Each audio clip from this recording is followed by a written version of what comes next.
Hello students, कैसे हैं आप सब लोग। तो मेरा नाम है शाहनवाज कुरैशी और आप देख रहे हैं बायोकेम क्लासेस, और जिसमें आज हम शुरू करने वाले हैं केमिस्ट्री का नया चैप्टर, और उस चैप्टर का नाम है इलेक्ट्रोकेमिस्ट्री। तो इस चैप्टर की शुरुआत आज हम करने वाले हैं, ठीक है। तो अब हम शुरू कर रहे हैं आपके क्लास 12 के एनसीईआरटी का चैप्टर नंबर 3, जिसका नाम क्या है, जिसका नाम है इलेक्ट्रोकेमिस्ट्री। इलेक्ट्रोकेमिस्ट्री। अच्छा, इलेक्ट्रो का मतलब क्या हुआ? इलेक्ट्रो का मतलब हुआ इलेक्ट्रिसिटी। क्या हुआ? इलेक्ट्रिसिटी। और केमिस्ट्री किससे आया है? केमिस्ट्री से कंसर्न है हमारा यहाँ पर केमिकल रिएक्शन से। तो इसका मतलब ये हुआ कि हमने यहाँ पर इलेक्ट्रिसिटी का इस्तेमाल करके क्या कराई? केमिकल रिएक्शन कराई, या फिर यूं कह लो कि केमिकल रिएक्शन से हमने यहाँ पर क्या की? इलेक्ट्रिसिटी प्रोड्यूस की। आई बात समझ में? या तो हमने इलेक्ट्रिसिटी का यूज करने के बाद में क्या किया? केमिकल रिएक्शन कैरिड आउट कराई, प्रोसीड आउट कराई, या फिर केमिकल रिएक्शन का यूज करने के बाद क्या किया? इलेक्ट्रिसिटी यहाँ पर हमने प्रोड्यूस कर ली, ठीक है। दूसरे शब्दों में इसे मैं ऐसे बोल सकता हूँ कि ये आपकी क्या हो गई? इलेक्ट्रिसिटी को मैंने क्या लिख दिया? Electrical energy. और इलेक्ट्रिकल एनर्जी को मैंने कन्वर्ट किया किसके अंदर? केमिकल एनर्जी के अंदर। किसके अंदर? केमिकल एनर्जी के अंदर। और या फिर केमिकल एनर्जी को मैंने कन्वर्ट कर दिया किसके अंदर? इलेक्ट्रिकल एनर्जी के अंदर। अब अगर आपके इलेक्ट्रिकल एनर्जी केमिकल एनर्जी के अंदर कन्वर्ट हो रही है, तो एनर्जी को कन्वर्ट करने के लिए आप यूज करते हो सेल का। किसका यूज करते हो? सेल का। तो इलेक्ट्रिकल एनर्जी जब आप केमिकल एनर्जी के अंदर कन्वर्ट कर रहे हो, तो उस सेल को हम क्या बोलते हैं? उस सेल को बोलते हैं हम इलेक्ट्रोलाइटिक सेल बोला जाता है। क्या बोला जाता है? इलेक्ट्रोलाइटिक सेल बोला जाता है। और अगर आप केमिकल एनर्जी को इलेक्ट्रिकल एनर्जी के अंदर कन्वर्ट कर रहे हैं, तो उसे हम क्या बोलेंगे? उसे हम बोलते हैं गैल्वेनिक सेल। क्या बोलते हैं? Galvanic cell. इस चैप्टर के अंदर हम इन्हीं दोनों सेल से डील करने वाले हैं कि इलेक्ट्रोलाइटिक सेल क्या होता है, उसकी प्रॉपर्टीज, उसके एस्पेक्ट, उसकी क्वालिटेटिव एस्पेक्ट, उसका क्वांटिटेटिव एस्पेक्ट। गैल्वेनिक सेल के बारे में पढ़ेंगे हम, ठीक है। उससे एसोसिएटेड टर्मिनोलॉजी, उससे एसोसिएटेड टॉपिक्स के बारे में हम यहाँ पर देखने वाले हैं।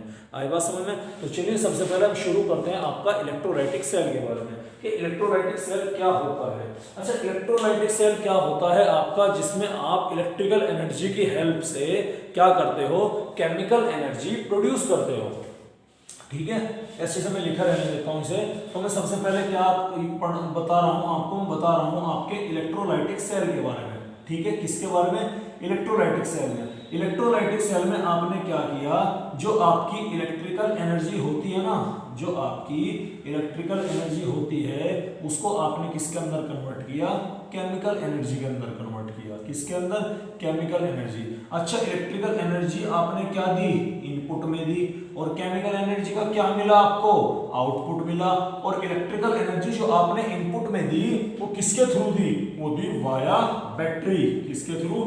वाया बैटरी, या फिर सेल के थ्रू, किसी और अनदर सेल। जो नॉर्मल सेल आते हैं ना आपके, इन्हें मान सकते हैं आप, ठीक है।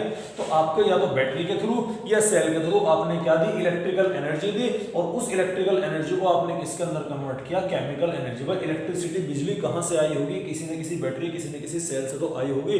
क्योंकि इस रिएक्शन को कैरिड आउट कराने के लिए, इलेक्ट्रिकल एनर्जी को केमिकल एनर्जी के अंदर कन्वर्ट करने के लिए, यानी इलेक्ट्रोलाइटिक सेल के अंदर आपको बैटरी या सेल का इस्तेमाल किया जा रहा है। तो इसीलिए ये रिएक्शन कैसी हुई आपकी? ये रिएक्शन हुई आपकी नॉन स्पॉन्टेनियस रिएक्शन। यहां पर आपको देखने मिलती है। कैसी reaction? Non spontaneous redox reaction देखने मिलती है।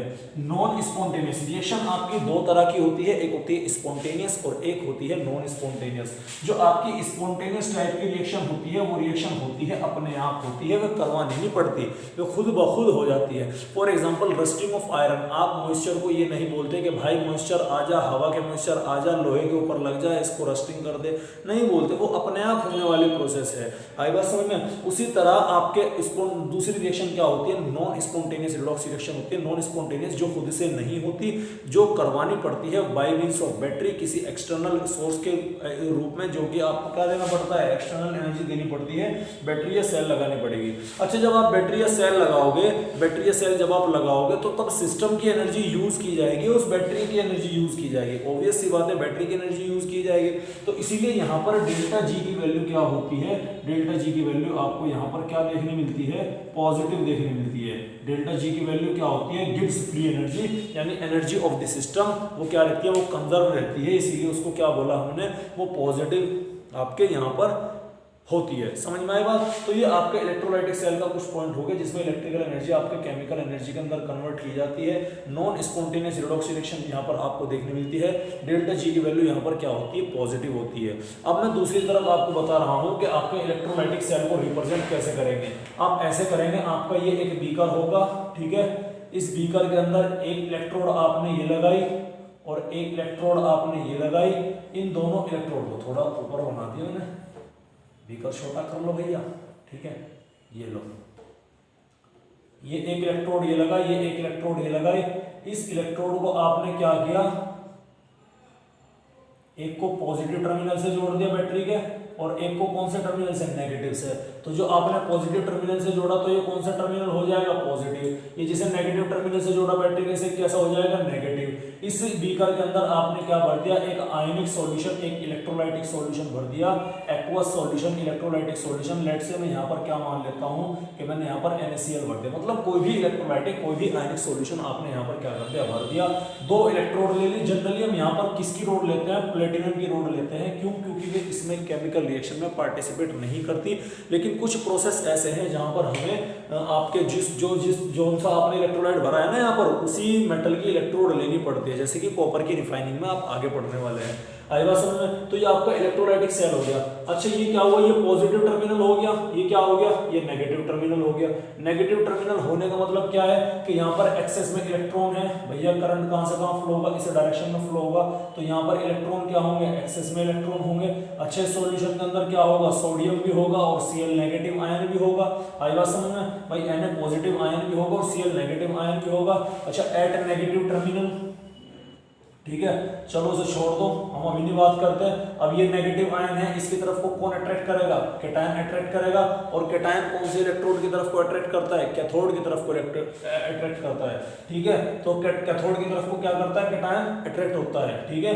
तो कैटायन क्या, सोडियम आयन ने क्या किया, वो कैथोड के पास में जाकर उसने क्या किया, एक इलेक्ट्रॉन गेन किया और एक इलेक्ट्रॉन गेन करके किसके अंदर कन्वर्ट हो गया, सोडियम मेटल के अंदर कन्वर्ट हो गया, ठीक है। चूंकि यहाँ पर गेन ऑफ इलेक्ट्रॉन हो रहा है तो इसीलिए इसी रिएक्शन को हम क्या बोलेंगे, इसको बोलते हैं रिडक्शन। दो तरह की रिएक्शन होती है, एक होती है ऑक्सीडेशन रिएक्शन, एक होती है रिडक्शन।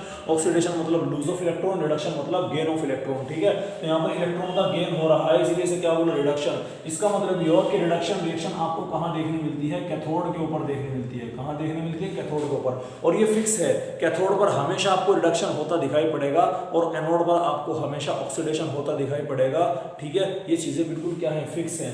उसके अलावा अब ये क्या है, ये पॉजिटिव टर्मिनल है, इस पॉजिटिव की तरफ को कौन अट्रैक्ट होगा, इस पॉजिटिव की तरफ को अट्रैक्ट होगा आपका नेगेटिव, Cl नेगेटिव अट्रैक्ट होगा। तो Cl नेगेटिव क्या करता है, इस पॉजिटिव के पास जाएगा, एक इलेक्ट्रॉन छोड़ देगा और हाफ Cl2 के अंदर कन्वर्ट हो जाएगा। और यहाँ पर क्या हो रहा है, यहाँ पर लूज ऑफ इलेक्ट्रॉन हो रहा, क्या हो रहा, लूज ऑफ इलेक्ट्रॉन मतलब यहाँ पर ऑक्सीडेशन हो रहा। और इस टर्मिनल ऑक्सीडेशन कहाँ पर देखने मिलता है, आपको एनोड पर देखने मिलता है। और एनोड आपका यहाँ पर कैसा है, पॉजिटिव टर्मिनल है, कैथोड यहाँ पर कैसा है, नेगेटिव टर्मिनल है। इलेक्ट्रोलाइटिक सेल के अंदर एनोड आपका पॉजिटिव टर्मिनल होता है, कैथोड नेगेटिव टर्मिनल होता है। जबकि गैल्वेनिक सेल के अंदर एनोड आपका नेगेटिव टर्मिनल होता है, कैथोड पॉजिटिव होता है। ये मैंने आपको प्रूफ भी कर दिया। एनोड पॉजिटिव कैसे है भैया, इलेक्ट्रॉन का फ्लो पॉजिटिव से बैटरी के पॉजिटिव टर्मिनल से बैटरी के नेगेटिव टर्मिनल की तरफ को होगा। अब ये जो पॉजिटिव है, इसका मतलब इस इलेक्ट्रोड के अंदर जो भी इलेक्ट्रॉन है वो इस बैटरी के प्रेशर, पोटेंशियल, इलेक्ट्रिक फील्ड की मौजूदगी में यहाँ से इलेक्ट्रॉन क्या हुए, बाहर निकलने शुरू हुए और वायर के थ्रू कहां पर पहुंचे भाई, यहां पहुंचे। इसका मतलब यहां पर इलेक्ट्रॉन की कमी आ गई, यहां पर इलेक्ट्रॉन की एक्सेस हो गया। इलेक्ट्रॉन की कमी के आने से यहाँ पर कैसा चार्ज हो गया, पॉजिटिव चार्ज हो गया। यहाँ पर कैसा चार्ज हो गया, नेगेटिव चार्ज हो गया। और यहाँ पर पॉजिटिव चार्ज होने की वजह से यहाँ पर क्या हुआ, पॉजिटिव चार्ज होने की वजह से यहाँ पर नेगेटिव Cl नेगेटिव आयन गया, मतलब यहाँ पर ऑक्सीडेशन हुआ। और ऑक्सीडेशन कहाँ पर होता है, हमेशा एनोड पर होता है, इसलिए ये पॉजिटिव टर्मिनल क्या कहलाएगा, एनोड कहलाएगा। सिमिलर वे में कैथोड क्या हो गया, आपका ये नेगेटिव टर्मिनल कैसे हो गया, क्योंकि यहाँ पर आपको रिडक्शन होता दिखाई पड़ रहा है और कैथोड पर हमेशा रिडक्शन होगा विदाउट एनी एक्सेप्शन। ठीक है, तो ये तो थी आपकी किसके बेसिक बात, इलेक्ट्रोलाइटिक सेल के बारे में बात थी। अब हम बात कर रहे हैं गैल्वेनिक सेल के बारे में। ठीक है, किसके बारे में, अच्छा इलेक्ट्रोलाइटिक सेल का एप्लीकेशन पार्ट कहाँ है, जैसे कॉपर हुआ, एल्यूमिनियम हुआ, इस तरह के मेटल को रिफाइन करना, ऑक्सीजन गैस प्रोड्यूस करना, हाइड्रोजन गैस का प्रोडक्शन करना। उसके अलावा डाउन्स प्रोसेस होता है जिसमें हम मोल्टन NaCl का इस्तेमाल कर सोडियम मेटल और Cl2 गैस का यूज करते हैं, Cl2 गैस की फॉर्मेशन करते हैं। कुछ मेटल्स और कुछ नॉन मेटल्स और कुछ कंपाउंड की फॉर्मेशन के दौरान में हम इलेक्ट्रोलाइसिस का प्रोसेस यूज किया जाता है। ऑक्सीजन जो कमर्शियल लेवल पे ऑक्सीजन सिलेंडर बनाए जाते हैं ना, और जो ऑक्सीजन भरी जाती है उसमें, उसको प्रोड्यूस करने के लिए भी आप KClO3 का इस्तेमाल करते हैं कमर्शियल लेवल पे, उसका भी इलेक्ट्रोलाइसिस किया जाता है। सेवरल मेटल जैसे कि एल्यूमिनियम और कॉपर का, इनका रिफाइनिंग के प्रोसेस से आप क्या करते हैं, इलेक्ट्रोलाइसिस के मेथड से क्या करते हैं, यूज करते हैं। तो कितना बड़ा इंपैक्ट हो गया इलेक्ट्रोलाइसिस, इलेक्ट्रोलाइटिक सेल का। अब हम बात करते हैं गैल्वेनिक सेल की। अच्छा इलेक्ट्रोलाइटिक सेल के कुछ पॉइंट देख लेते हैं कि इलेक्ट्रोलाइटिक सेल क्या करता है, इलेक्ट्रिकल एनर्जी को केमिकल एनर्जी के अंदर कन्वर्ट करता है। यहाँ पर नॉन स्पॉन्टेनियस रिडॉक्स रिएक्शन होती है क्योंकि यहाँ पर हम बैटरी का यूज करते हैं, इसीलिए डेल्टा जी की वैल्यू क्या होती है, यहाँ पर पॉजिटिव होती है। एनोड यहाँ पर कैसा होता है, पॉजिटिव टर्मिनल होता है। कैथोड यहाँ पर कैसा होता है, नेगेटिव टर्मिनल होता है। ठीक है, और आपको एक्सटर्नल सोर्स बैटरी के यहाँ पर रिक्वायरमेंट होती है। ये बेसिक पॉइंट किसके आ गए, इलेक्ट्रोलाइटिक सेल का आ गए।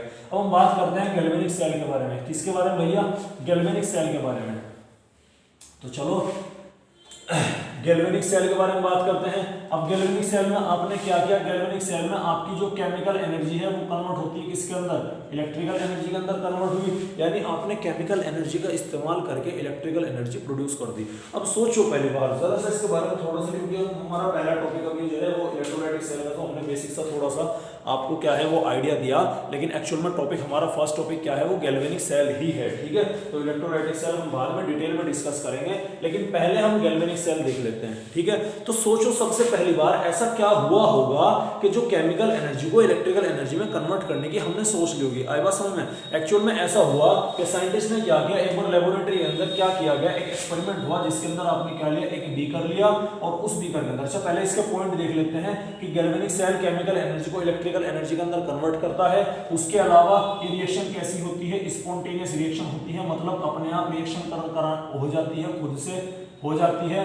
बैटरी वगैरह की कोई जरूरत यहाँ पर नहीं पड़ती। उसके अलावा यहाँ पर डेल्टा जी की वैल्यू क्या होती है, डेल्टा जी की वैल्यू नेगेटिव होती है। क्यों, जब आदमी खुद काम करता है तो खुद की मेहनत लगती है, और डेल्टा जी का मतलब क्या होगा, गिब्स फ्री एनर्जी, मतलब टोटल एनर्जी सिस्टम की जो हो ना वो कम होने लगेगी, क्योंकि वो एनर्जी कहाँ इस्तेमाल हो रही है, वो खुद से काम कर रहा था, खुद की एनर्जी कम हो रही है, इसीलिए डेल्टा जी की वैल्यू यहाँ पर क्या हुई, डेल्टा जी की वैल्यू यहाँ पर नेगेटिव होती है। समझ में बात क्लियर है, और यहाँ पर एक्सटर्नल सोर्स बैटरी वगैरह की कोई रिक्वायरमेंट नहीं पड़ती है। अब सोचो हुआ क्या था, हुआ ये था कि साइंटिस्टों क्या किया, लेबोरेटरी के अंदर आपका ये एक बीकर लिया, उस बीकर को किससे भर दिया गया, उस बीकर को भर दिया गया कॉपर सल्फेट के एक्वा सॉल्यूशन से।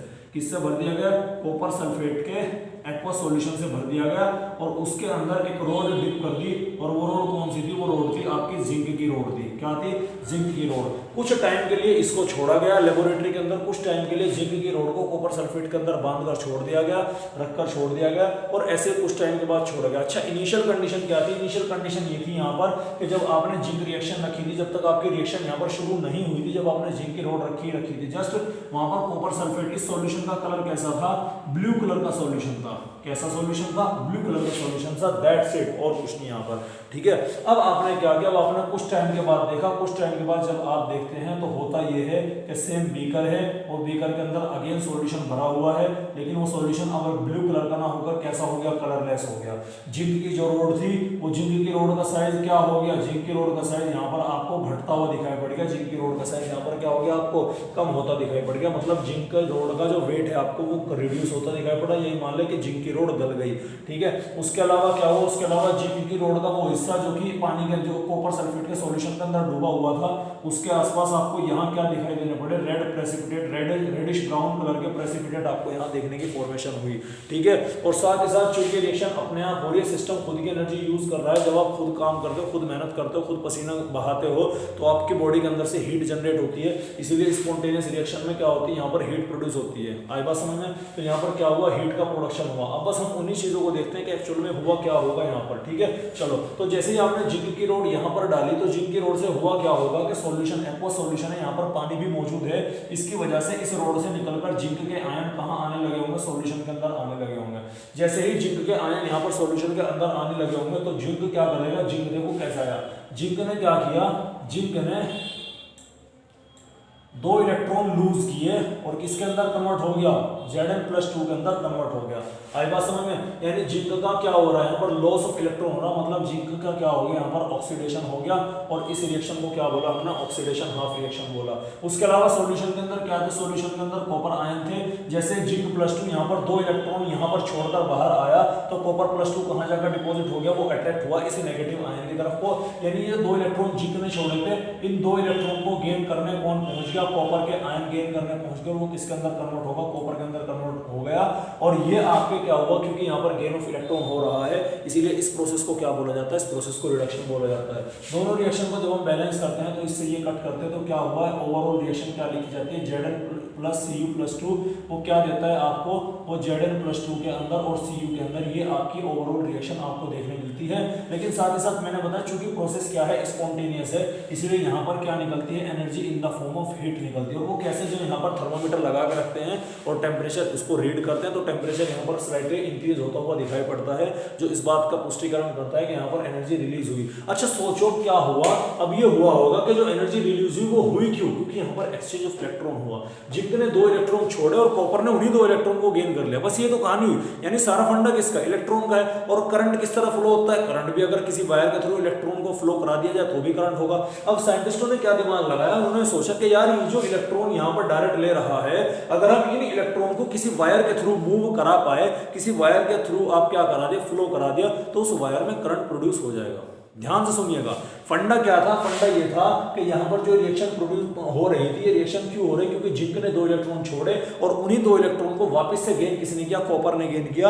और वापस से कॉपर ने गेन करने के बाद में क्या किया, कॉपर ने, यानी जिंक ने इलेक्ट्रॉन छोड़े, कॉपर ने इलेक्ट्रॉन गेन किए, और इसी इलेक्ट्रॉन को छोड़ने और गेन करने के चक्कर में जो यहाँ पर एनर्जी प्रोड्यूस हुई, उसी एनर्जी, उसी हीट एनर्जी को इन्होंने क्या किया, इलेक्ट्रिकल एनर्जी के अंदर कन्वर्ट करने की सोची। और वो कैसे सोची होगी, वो उन्होंने सोचा कि यार ये जो आपकी हीट एनर्जी या केमिकल एनर्जी, जो हीट एनर्जी, सॉरी, जो एनर्जी यहाँ पर प्रोड्यूस हो रही है, ये इसलिए हो रही है क्योंकि इलेक्ट्रॉन का एक्सचेंज हो रहा है, इलेक्ट्रॉन का लेन देन हो रहा है। अगर मैं इस इलेक्ट्रॉन का ट्रांसफर, भाई अल्टीमेटली इलेक्ट्रॉन का ट्रांसफर तो होगा ही होगा, लेकिन अगर इन इलेक्ट्रॉन का ट्रांसफर, अगर मैं जिंक से इलेक्ट्रॉन, क्योंकि कॉपर के पास क्या जाने, कॉपर को चाहिए 2 इलेक्ट्रॉन, कॉपर को क्या चाहिए, 2 इलेक्ट्रॉन। अगर मैं कॉपर के पास में 2 इलेक्ट्रॉन किसी वायर के थ्रू पहुंचा दूं, तो सर्किट भी कंप्लीट होने के साथ साथ क्या हो जाएगा, कॉपर तक इलेक्ट्रॉन भी पहुंच जाएंगे, वायर के थ्रू इलेक्ट्रॉन भी फ्लो करेगा और आपका क्या होगा, इलेक्ट्रिसिटी भी प्रोड्यूस होगी।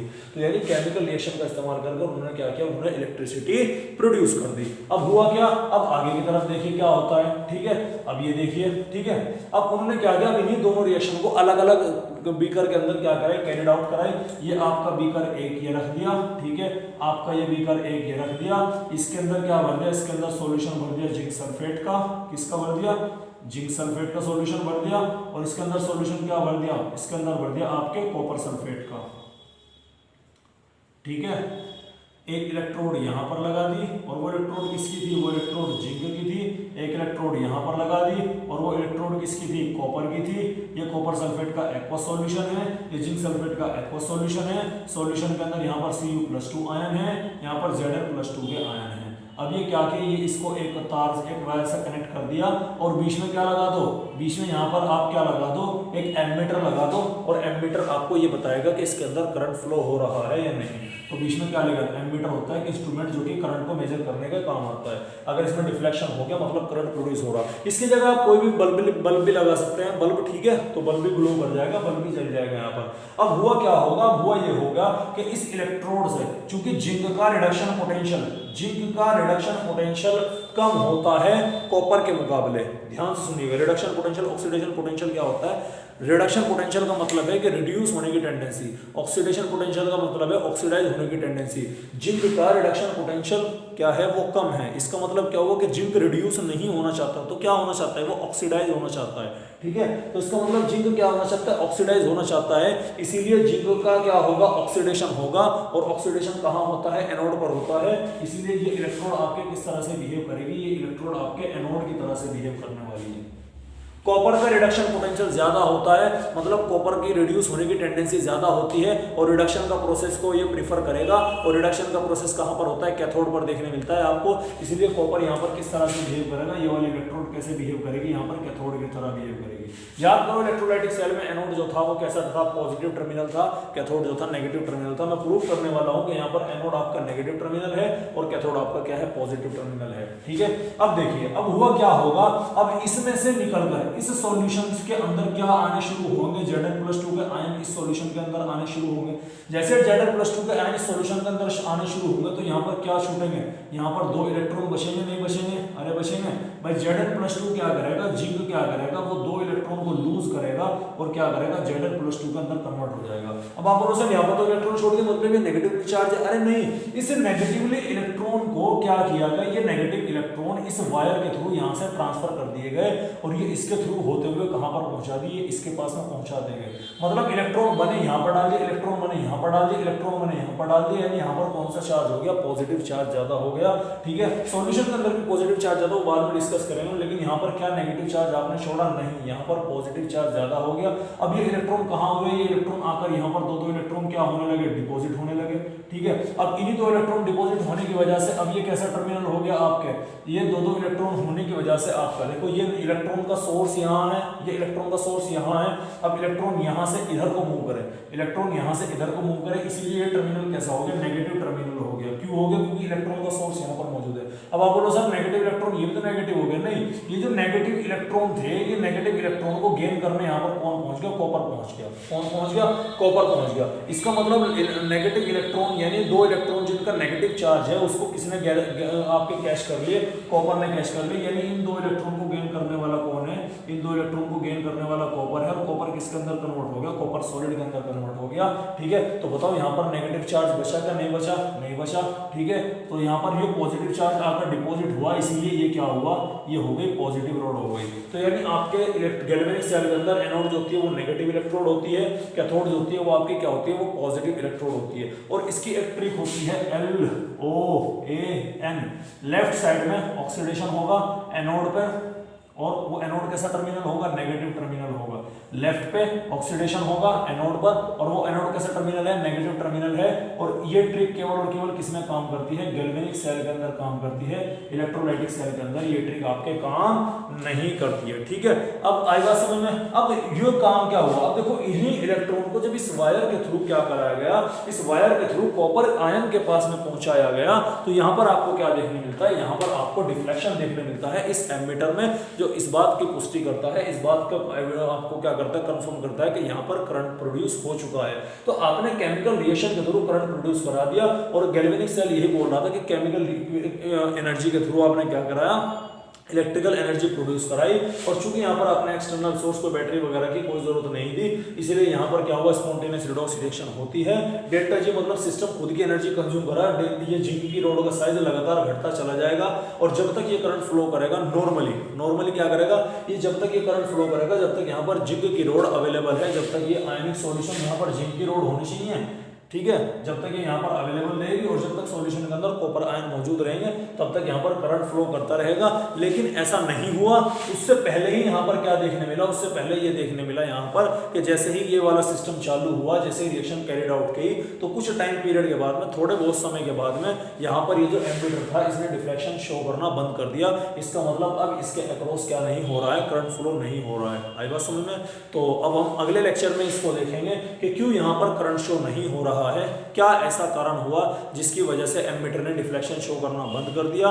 ठीक है, सब कुछ ठीक चल रहा था, जिंक की रोड भी यहाँ पर मौजूद है, कॉपर के आयन भी यहाँ पर मौजूद हैं, तो क्या वजह ऐसी रही कि जिनकी वजह से जिंक की आपका जो था जो आपके एमिटर ने था उसने डिफ्लेक्शन शो करना बंद कर दिया। इसको हम अगले लेक्चर में देखेंगे, लेकिन उससे पहले मैं आपको बेसिक सी चीज क्या बता दूं, उससे पहले मैं आपको बेसिक सी चीज बता दूंगा। मैंने आपको इलेक्ट्रोलाइटिक सेल का बेसिक आइडिया दे दिया, गैल्वेनिक सेल का बेसिक आइडिया दे दिया। इलेक्ट्रोलाइटिक सेल में आपकी इलेक्ट्रिकल एनर्जी केमिकल एनर्जी के अंदर कन्वर्ट की जाती है, वहां पर नॉन स्पॉन्टेनियस रिडॉक्स रिएक्शन होती है, बैटरी का यूज किया जाता है, जबकि गैल्वेनिक सेल में आपके केमिकल एनर्जी को इलेक्ट्रिकल एनर्जी के अंदर कन्वर्ट किया जाता है, वहां पर स्पॉन्टेनियस रिएक्शन होती है, किसी बैटरी का कोई यूज नहीं किया जाता। गैल्वेनिक सेल में डेल्टा जी की वैल्यू नेगेटिव होती है, इलेक्ट्रोलाइटिक सेल में डेल्टा जी की वैल्यू पॉजिटिव होती है। ठीक है, ये मैंने आपको बता दिया, आई बात समझ में। अब हम चलते हैं आगे की तरफ। कल इसके बाद में हम क्या देखने वाले हैं, कल इसके बाद हम देखने वाले हैं तो करंट कैसे प्रोड्यूस हुआ, कैसे बंद हुआ, क्या इसका समाधान था, फिर क्या इसका इलाज हुआ, डैनियल सेल क्या होता है, ये सारी चीजें मैं आपको कल ही बताने वाला हूँ। ठीक है,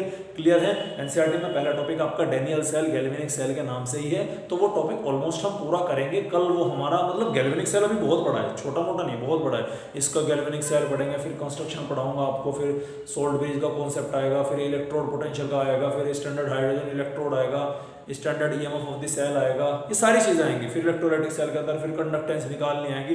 बहुत काफी बड़ा चैप्टर है, लेकिन धीरे धीरे हम इसे कवर करेंगे, so don't worry about it. ठीक है, चलिए पढ़ते रहो, मेहनत करते हो। ये इलेक्ट्रोकेमिस्ट्री का आज का पहला लेक्चर है। ठीक है, और इस पहले लेक्चर को थोड़ा ध्यान से देखिएगा। और हमारी फिजिकल क्लास के अंदर भी आज का ये हमारा पहला लेक्चर था, और एक्चुअल में जो मैंने आज फिजिकल क्लास के अंदर पढ़ाया, मैंने केवल वही यहाँ पर क्या किया, आपको समझाने की कोशिश करी। समझ में आई बात? तो इस लेक्चर को देखिए, ध्यान से देखिए, मेहनत करो, पढ़ते रहो। All the best.